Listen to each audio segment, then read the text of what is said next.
Hello दोस्तों, welcome to my YouTube channel. तो दोस्तों, आज हम आपको अजरबैजान के स्वतंत्रता संग्राम की कहानी सुनाने वाले हैं। अजरबैजान की स्वतंत्रता संग्राम की कहानी, ठीक है। हमने एक नई सीरीज कह सकते हैं इसको शुरू की है, जिसमें हम आपको विश्व के जितने भी देश हैं उन सबके स्वतंत्रता संग्राम के बारे में बताएंगे। देखिए, आपने रूस की स्वतंत्रता संग्राम के बारे में सुना होगा, रूसी क्रांति पढ़ी होगी। आपने अमेरिकी स्वतंत्रता संग्राम के बारे में भी जानते होंगे, अमेरिकी स्वतंत्रता संग्राम के बारे में भी आप लोग जानते होंगे। साथ में भारत के स्वतंत्रता संग्राम के बारे में तो आप लोग जानते ही होंगे। भारत के स्वतंत्रता संग्राम के बारे में आप लोग जानते होंगे। मैं पूरे विश्व की, इटली का एकीकरण भी आप लोग जानते होंगे, इटली का एकीकरण, काउंट काबूर, मेजनी, इन सब के बारे में। तो अब मैं पूरे विश्व के इन लोगों को छोड़कर, या इनकी भी मैं बता दूंगा अगर आप कमेंट में बोलते हैं, इन लोगों को छोड़कर बाकी जितने देश हैं, जैसे अजरबैजान है, स्वीडन है, मलेशिया है, और भी कई सारे देश हैं, कोरिया है, नॉर्थ कोरिया, साउथ कोरिया, उनके भी स्वतंत्रता संग्राम के बारे में आपको बताऊंगा। तो ये पहली वीडियो है अजरबैजान स्वतंत्रता संग्राम। और मेरा जो बीपीएससी को लेकर क्लासेस आ रहे हैं 72 को लेके, वो आगे भी आएंगे, ठीक है। कुछ समय तक मेरा कुछ जरूरी काम है जिसके कारण मैं रुका हुआ हूँ। चलिए अब वीडियो स्टार्ट करते हैं। तो अजरबैजान की ये जो लाइफ स्टोरी है, ये पूरी ये जो स्वतंत्रता की कहानी है, इसे अच्छी तरह से समझो, ठीक है। एग्जाम पॉइंट के नहीं, एक स्टोरी की तरह समझो।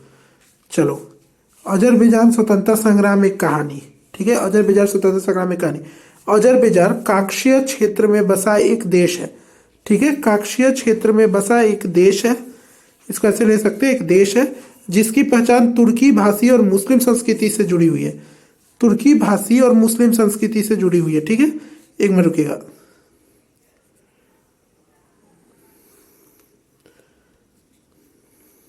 हाँ, ये एक मिनट।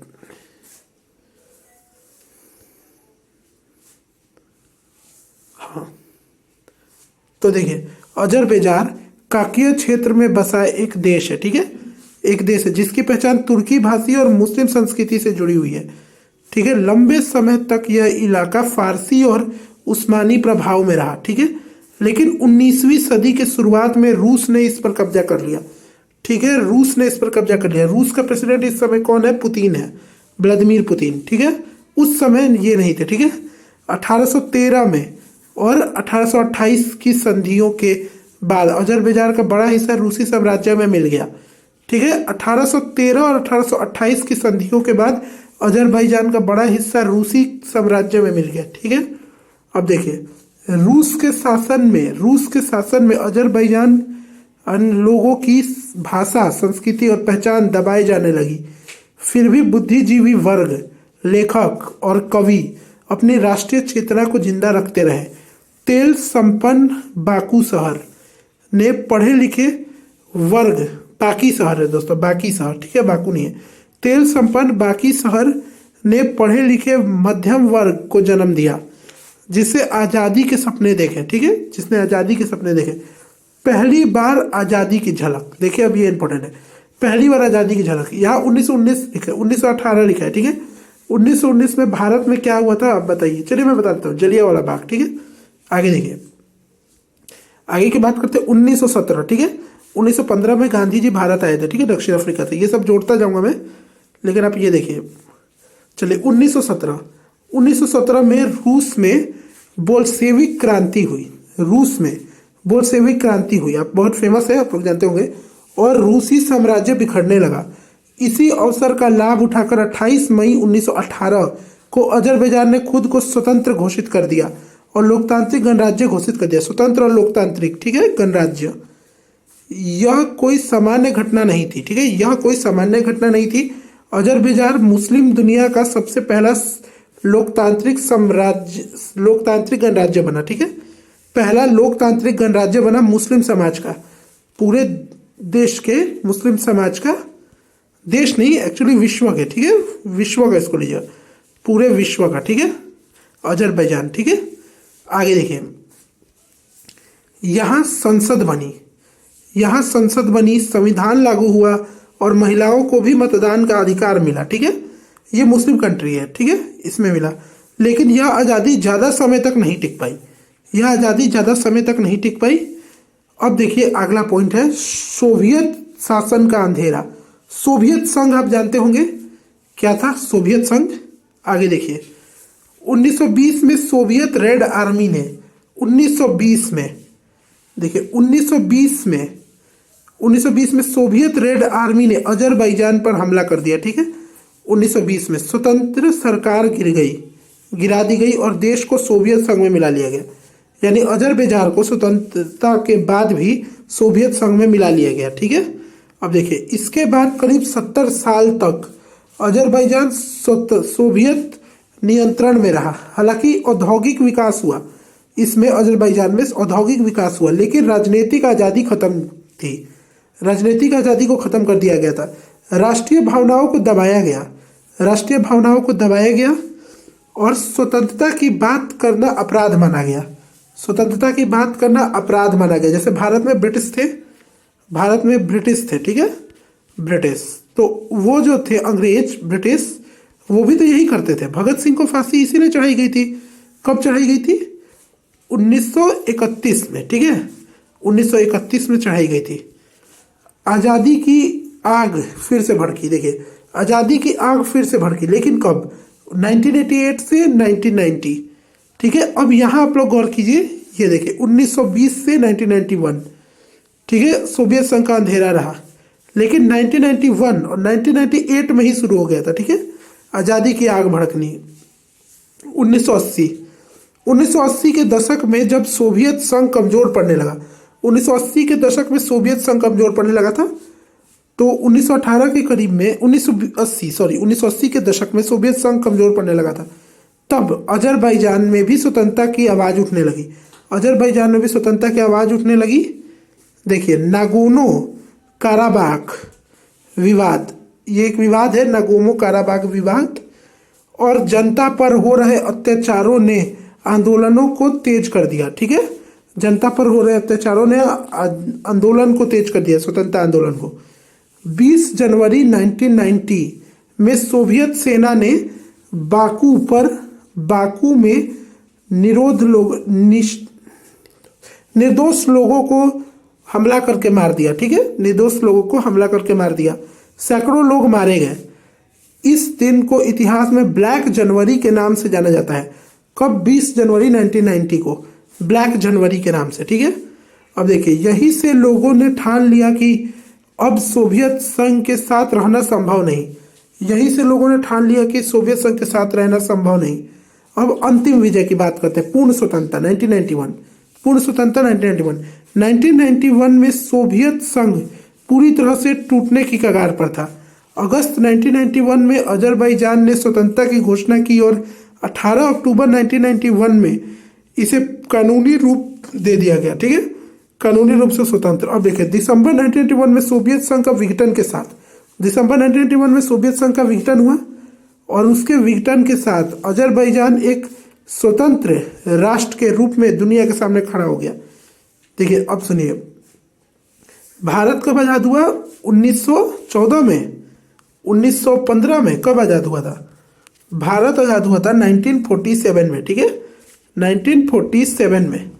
और भारत जो है उसके 1950 में भारत का संविधान लागू हुआ था। ठीक है 1950 में 26 जनवरी को भारत का संविधान लागू हुआ था। ओके अब देखिए निष्कर्ष। अब इसका निष्कर्ष क्या निकला? अजरबैजान एक स्वतंत्र साम्राज्य, स्वतंत्रता संग्राम। देखिए अजरबैजान का स्वतंत्रता संग्राम केवल राजनीतिक संघर्ष नहीं था, यह पहचान, संस्कृति और आत्मसम्मान की लड़ाई थी। 1918 की अधूरी आज़ादी को लेकर 1991 में पूर्ण स्वतंत्रता तक अजरबैजान में लंबे समय तक संघर्ष, बलिदान और धैर्य के बाद अपनी पहचान वापस पाई। ठीक है अपनी पहचान वापस पाई। अब आगे देखिए, इसे छोड़ दीजिए, आगे देखिए अजरबैजान के महान नेता और आज़ादी की लड़ाई। देखिए अब इनके बारे में थोड़ा जान लेते हैं। अजरबैजान के महान नेता कौन थे? जैसे यहाँ पे भगत सिंह जी हुए जिनको मैं लीडर मानता हूँ अपना। भगत सिंह जी हुए या गांधी जी हुए, भगत सिंह जी, गांधी जी, ये लोग हुए। या सरदार पटेल, जो पटेल जी थे, सरदार पटेल ये हुए। नेहरू जी हुए, बाल गंगाधर तिलक हुए, बहुत सारे लोग हुए, ठीक है। तो वैसे ही अजरबैजान के स्वतंत्रता संग्राम के भी लीडर हुए, जिनमें पहला नाम आता है मोहम्मद अमीन रसूलजादे, ठीक है, मोहम्मद अमीन रसूलजादे। आइए इनके बारे में जानते हैं। अजरबैजान की आज़ादी का सबसे बड़ा चेहरा, ठीक है, अजरबैजान की आज़ादी का सबसे बड़ा चेहरा मोहम्मद अमीन रसूलजादे को अजरबैजान की स्वतंत्रता का जनक कहा जाता है, माना जाता है, ठीक है, स्वतंत्रता का जनक। वे एक लेखक, विचारक और राष्ट्रवादी नेता थे।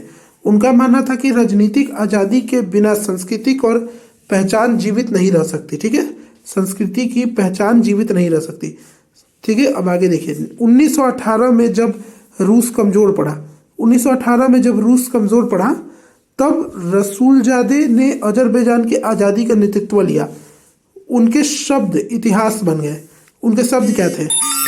उनके शब्द इतिहास बन गए। उनका शब्द था, उनके शब्द इतिहास बन गए। उनका शब्द था, एक बार उठाया गया झंडा कभी नहीं गिरता। एक बार उठाया गया झंडा कभी नहीं गिरता, ये उनके शब्द थे, ठीक है। अब आगे देखिए,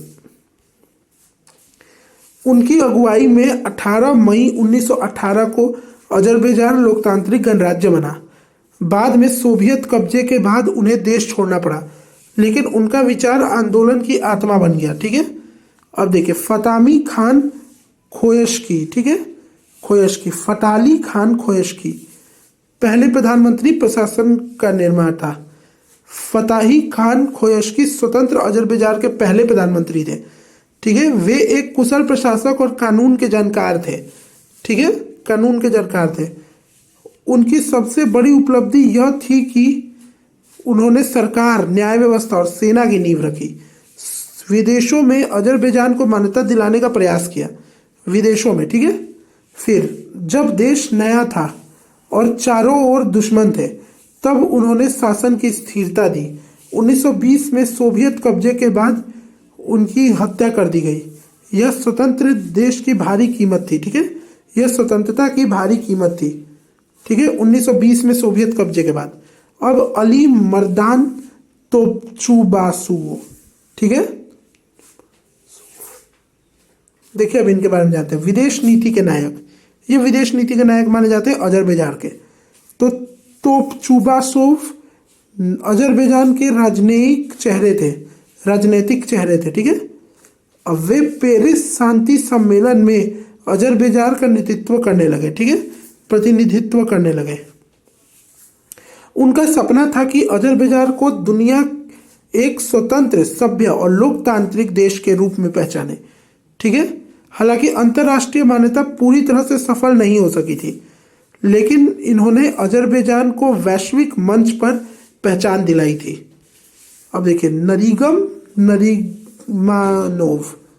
नारीमानोव, ठीक है। अब देखिए, विवादित लेकिन प्रभावशाली नेता नरीमानोव एक समाजवादी नेता थे और बाद में सोवियत अजरबैजान के प्रमुख बने, ठीक है। हालांकि वे सोवियत शासन से जुड़े थे, लेकिन उन्होंने अजरबैजान की भाषा, संस्कृति और अधिकारियों की रक्षा करने की कोशिश की। कुछ लोग उन्हें सोवियत समर्थन भी मानते थे, सोवियत समर्थक भी मानते थे, और कुछ लोग उन्हें राष्ट्रहित का समझौता करने वाला नेता कहते थे, ठीक है। अब देखिए, अबुलफाज एल्चीबे, यही नाम था उनका, ठीक है, अबुलफाज एल्चीबे। अब बढ़िया से समझते हैं इन्होंने क्या किया था, इन्होंने क्या किया था। ये स्वतंत्र, आधुनिक स्वतंत्रता के प्रतीक 1991, ठीक है, जब 1991 में सोवियत संघ टूट रहा था, तब अबुलफाज एल्चीबे स्वतंत्रता आंदोलन के प्रमुख चेहरे बने। वे जनता के बीच से निकले नेता थे। उन्होंने सोवियत शासन को खुलकर विरोध किया, ठीक है, खुलकर विरोध किया। अजरबैजान की स्वतंत्रता होने के बाद, यानी स्वतंत्र होने के बाद, वे देश के लोकतांत्रिक राष्ट्रपति बने, देश के पहले लोकतांत्रिक राष्ट्रपति बने, ठीक है। और उनका सपना था कि एक ऐसा अजरबैजान जो पूरी तरह स्वतंत्र, तुर्की संस्कृति से जुड़ा और लोकतांत्रिक हो, ठीक है। अब लास्ट में देखते थे, तो अंत में देखते हैं। अंत में अजरबैजान की आज़ादी एक व्यक्ति की नहीं, बल्कि कई पीढ़ियों की कुर्बानी का परिणाम था। जैसे भारत की ही आज़ादी देख लीजिए आप, भारत की आज़ादी सिर्फ भगत सिंह जी से नहीं आई, सिर्फ गांधी जी से नहीं आई, बहुत सारे लोग थे, सुभाष चंद्र बोस भी थे। और उनके पहले जाइएगा तो 1857 का प्रसिद्ध वॉर भी हुआ था, वो भी एक हुआ था 1857 का प्रसिद्ध वॉर। अब आगे देखिए, अब आगे है रसूलजादे ने विचार और सपना दिया, ठीक है। तो खोएश्की ने राज्य की नींव रखी, तोपचुबासोव ने दुनिया में पहचान दिलाने की कोशिश करी, और एलचीवे ने अधूरी आज़ादी को पूरा किया। एलचीवे ने अधूरी आज़ादी को पूरा किया, ठीक है। ये है एक, तो ये था दोस्तों पूरा का पूरा अजरबैजान स्वतंत्रता संग्राम की कहानी, ठीक है। अजरबैजान की स्वतंत्रता संग्राम की ये पूरी कहानी थी। आप हमारे चैनल को फॉलो करके सब्सक्राइब कर दें, ठीक है दोस्तों, फॉलो करके सब्सक्राइब भी कर दें, ठीक है। और अगर ये वीडियो आपको अच्छी लगी तो आप लाइक कीजिएगा, और बीपीएससी की क्लासेस जल्द से जल्द आएंगी, ठीक है। बीपीएससी 72 की क्लासेस तुरंत लाने वाला हूँ मैं, ठीक है। Okay, thank you.